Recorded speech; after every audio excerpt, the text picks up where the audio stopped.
Mrs. One Star Weakfoot, how do you feel about your son only hitting gold in the weekend league? I did not come to America for my son to get gold. This is embarrassing. What is going on, YouTube? It is your boy One Star Weakfoot, and you are now watching another episode of the Broke Boy Road to Glory. And as you guys know, we are coming back at you with some more weekend league gameplay, with some more sweat, with some more blood, sweat, and tears. But first, we're gonna be talking about the new content EA dropped today. And it's not really anything too crazy. I mean, I understand Black Friday's next week. They probably have a bunch of things planned for next week. But this week has been dry, and they did decide to drop another objective card in friendlies. We have Joshua King, who I wish I could look at this card, like his actual in-game stats on this menu, but I don't think you can. He looks like a really nice card. It looks like you just have to score 15 goals, assist 15 goals, play 15 matches, and win 10 matches. And you also get a Sinclair card and a Dak card in order to link this card. Is it worth it? I would have to say I'm not sure, because realistically, linking this guy on your team is going to be very difficult. I'm not sure what the other cards look like. I haven't really quite looked at them. But I might just do it for fun. He looks like he'd make a decent sub. He looks like maybe he'll be... Well, actually, no. He wouldn't even be decent for objectives because he's a championship player. And it is going to be sweaty. Everybody's going to have Mbappe, lone icons, everything like that. But, yeah. I think I'd probably prefer to do this one, even though the card you get is worse. I think they just look like funner players. It is what it is. We move. Let's jump into the squad. As you guys know, last episode, we played. That's all I gotta say about it. The gameplay was absolutely horrific. It got to the point where custom tactic wise, we were turning to a 4-2-3-1 with drop back, and I have never played drop back in any FIFA. I have never ever tried to play drop back, but the game was just so slow. My defenders was just so unresponsive. It felt like my last hope. How did it go for us? I'm gonna let you guys know when we jump into the gameplay. Looking at the team though, this is the kind of team where I should be pushing for elite. I should be pushing for gold 1.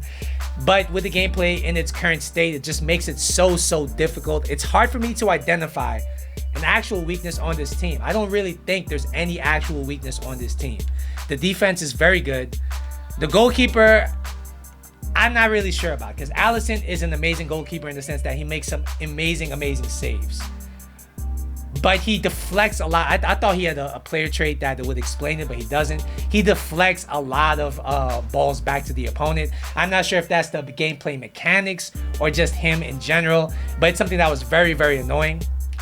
Defensively, his team is amazing. Midfield-wise, with the two CDMs, we have Conte and Khedira. It doesn't really get much better than that until you start spending a lot of money. The attack is amazing as well. We have Lozano and Fati on the wings. Messi at Cam, who had a very good weekend league, 22 goals, 18 assists in 34 games at the Cam position. Can't really ask for much more than that.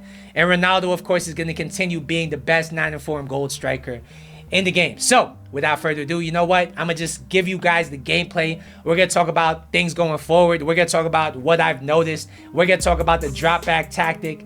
Let's go. One Star, what were your thoughts on your team's performance in the weekend league?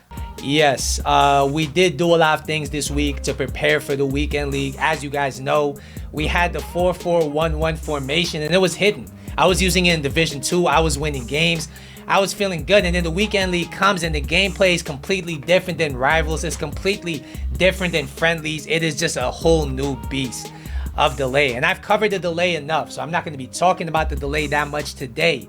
But we had to change plans. It was clear from the start when there was a certain point in the weekend league, I believe 9-8 after starting 6-3. And I knew something was wrong. I knew something immediately had to change. As you guys know, last episode at the end, we made the tactical switch to the 4-2-3-1 drop back. And I am a man who hates drop back. I am a man who likes to play anti-Mourinho ball, play attacking football, hold possession, make smart passes, make incisive passes, be creative. But with the gameplay in its state, I just couldn't do it. So I decided I had to go to the 4-2-3-1. It was the only formation I had in my arsenal where I felt like my players were in the right position defensively. It felt like even if I was getting countered, I stood a chance at defending it, because that was one of my problems in every single game this weekend. It felt like I was just getting countered. The players were just literally walking straight through my defenders. I couldn't do anything. I was helpless, and my defenders were just non-responsive. They weren't doing anything when they were in box. When I switched to drop back, it felt like they were always in the right place. It felt like they were always there for the auto block. And don't get me wrong, there were certain games where I had to switch formation, and that's really another thing I'm going to talk about here, right? The 4-2-3-1 drop back is overpowered. Don't get it wrong. It is very overpowered, and I empathize with those who use it. Maybe they're going through the same thing as me. Maybe they're getting delayed gameplay that's to the point where they can't defend properly and they have to drop back. But it's not really a viable option for me in all 30 games of Weekend League. There were so many games later in the Weekend League where I was playing and the 4-2-3-1 just wasn't working defensively. Not even offensively, defensively. I think I was just inviting too much pressure. I don't know what the case was. I mean, unfortunately, even though Sunday gameplay is normally decent for me, I was just playing horrible gameplay. It was very, very slow. It was just like yesterday's gameplay. And it seems to be a trend where I'm going to need to prepare for the Weekend League differently than I do for other game modes. The gameplay is just way worse in this game than other game modes, and it was a downfall in my end that I didn't really have a set formation. Some games, or every game, I'll start with the 4-2-3-1 today. Today, I started with the 4-2-3-1 drop back every single game. But there were certain games where it just wasn't working defensively. It wasn't working offensively. I had to switch to 3-5-2. And the 3-5-2 would work, but then I would feel open in the back. Then I'd switch back to the 4-2-3-1. It was just disorganized. I need to create a system where I have a set formation for every given scenario. I do think the 4-2-3-1 drop back is very good in delayed gameplay. It at least gives me a standing chance, or it at least allows me to stand a chance to defend when the gameplay doesn't allow you to switch players properly. But at the same time, I need a backup plan. I need multiple backup plans. I think that's the key to hitting Gold 1, to pushing for Elite, because the team is no longer an issue. I can't sit there and tell you that Messi and Ronaldo need to be replaced. They don't. I can't tell you that my defense needs to be replaced. They don't. They're all good players. It just really comes down to combating the delay, and I think that's the best way we can hit Gold 1.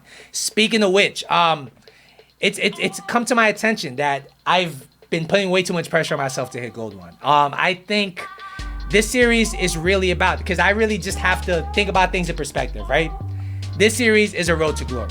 In this series, we're just trying to get the best possible team.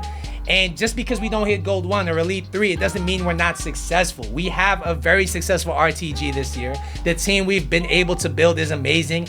And I think it's actually more realistic if I don't hit Gold 1, if I don't hit Elite 3, because I'm representing you guys at home that don't make this game your job. I have a full-time job. I don't play this game every single second of every hour of every minute of every day like a lot of other YouTubers do.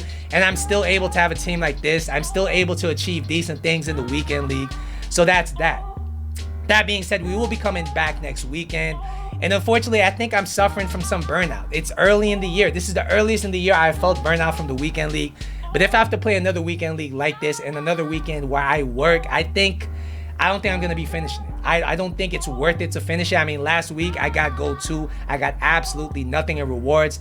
This weekend, I did decide to push for Gold 2. I regret it even though I got Gold 2. Spoiler alert, we finished 17 and 12 for the third straight week. No matter how bad I do at any point of the Weekend League, it just seems to be that we will finish at 17 and 12. But really what helped me push on was the fact that Ronaldo will be getting informed possibly this week. So I did want to get a red Ronaldo, or at least a better chance of getting a red Ronaldo. Black Friday promos will be in packs. So it's interesting to see what's going to be coming next weekend. But yeah, that's going to be my long-winded, hopefully not too long-winded, Weekend League review. We finished 17 and 12. Next weekend or next week, we will be needing to practice a lot more, experiment with new formations. Maybe I'll keep the drop back tactic as a backup, or maybe as a way to start games, get warmed up into the game, everything like that. Let me know in the comment section down below, how was your Weekend League experience? I'm interested to hear it. Once again, do not forget to like and subscribe. I will see you guys in the next episode. But until then,